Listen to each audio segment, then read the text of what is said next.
Wingapo, which means welcome, cherished friends in the Algonquian language, the original language of Fairfax County.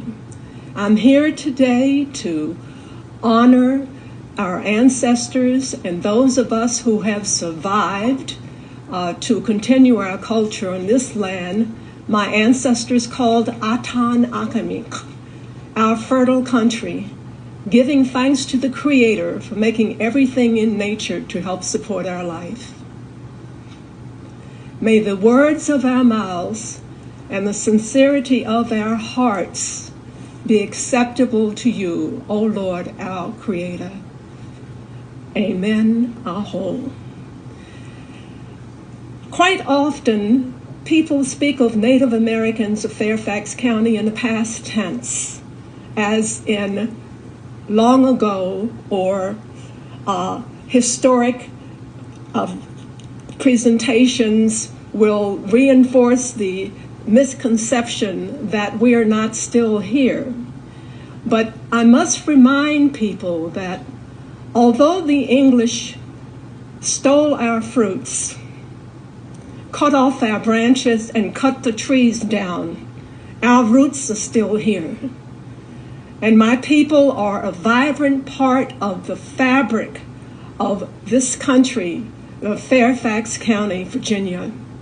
The Powhatan Paramountcy, which stretched all the way from North Carolina up to Washington, D.C., was the dominant Native American organization that the English encountered when they came here and established Jamestown in 1607. The Spanish came earlier in the 1500s when they captured one of my ancestors.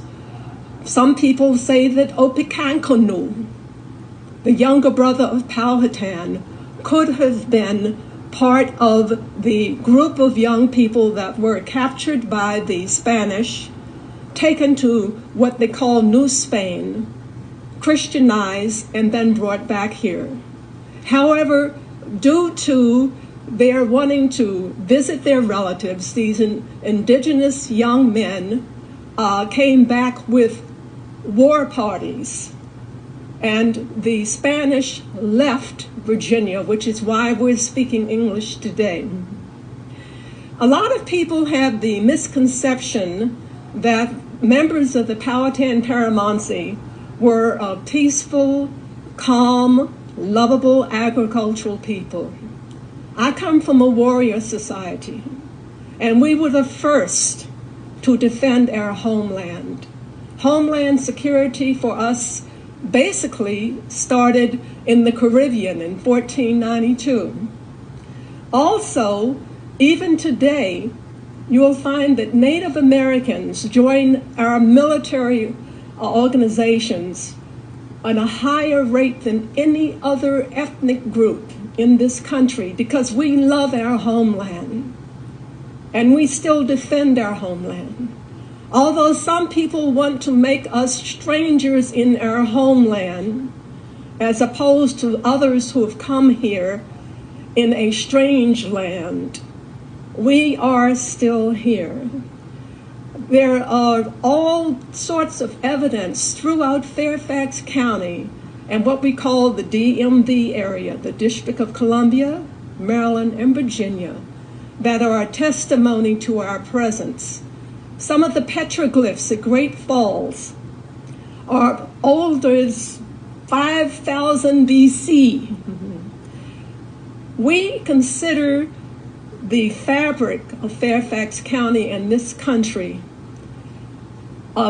coexistence of all different cultures, starting from 1607 and 1500s with the Europeans, and from 1619 we had a convergence of Africans that were documented as coming here to this country.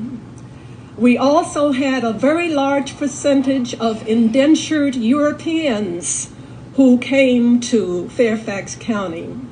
We all too often hear about those people who were enslaved under a heinous system of chattel bondage, but we seldom, if ever, hear about those people who came here as indentured people from Europe.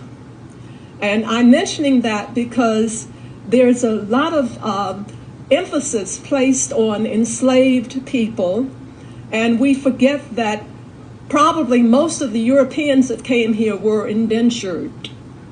They weren't all the lords and ladies that arrived from England looking for better hunting, or what they call the virgin land, my people call the widowed land.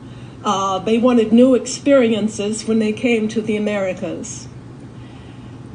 When I think about the different people who were indigenous to Virginia who were here, quite frequently I hear the term Dogue, which is spelled D-O-G-U-E or D-O-E-G. I like to think about Tauxenent because Tauxenent was our main village. And I would like to emphasize the best, the apex of our villagers, rather than the assortment that were seen by John Smith in his travels. He didn't go far inland, so we don't have people telling us today about the many other Indian villages that were inland, away from the water's edge areas. And it's important to remember that what we have today as highways were preceded by our waterways, which were our ancient highway systems. A very prominent name in Fairfax County is the name Boston. And the name Boston originally came from Wampanoag Indians from Nantucket Island who intermarried with Indian women here in Fairfax County from the Tauxenent and the Dogue. One of my cousins years ago received a plaque for being a member of the Boston family, recognizing the Boston family as the oldest family in Fairfax County, and I found that interesting. When I think about all of the recent contributions that Native people have had in Fairfax County and on the East Coast and in this country, I'm very proud that we have achieved excellence in a wide variety of areas.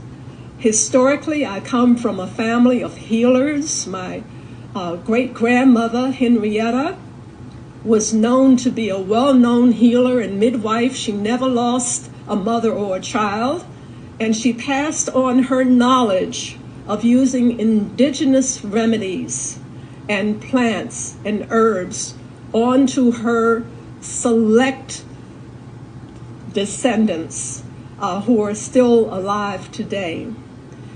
We have people that used to work in the quarries in Washington, D.C., today, where the National Zoo is. That used to be part of a quarry where my ancestors up to my great-grandfather crossed from Fairfax County to work in the quarries.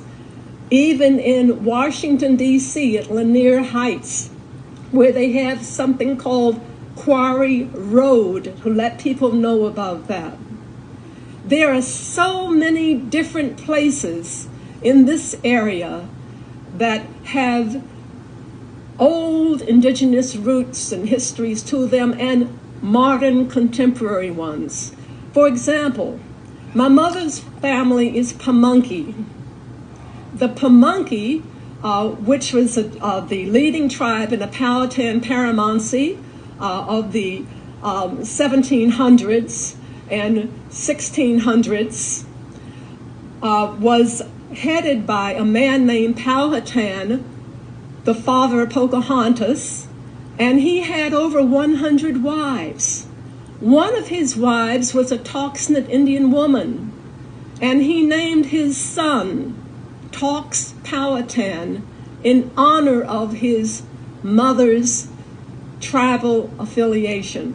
So the Pamunkey from King William County, Virginia, the leading tribe of the Powhatan Paramountcy of 32 Indian nations, intermarried with the Dogs and Tauxenets from very early.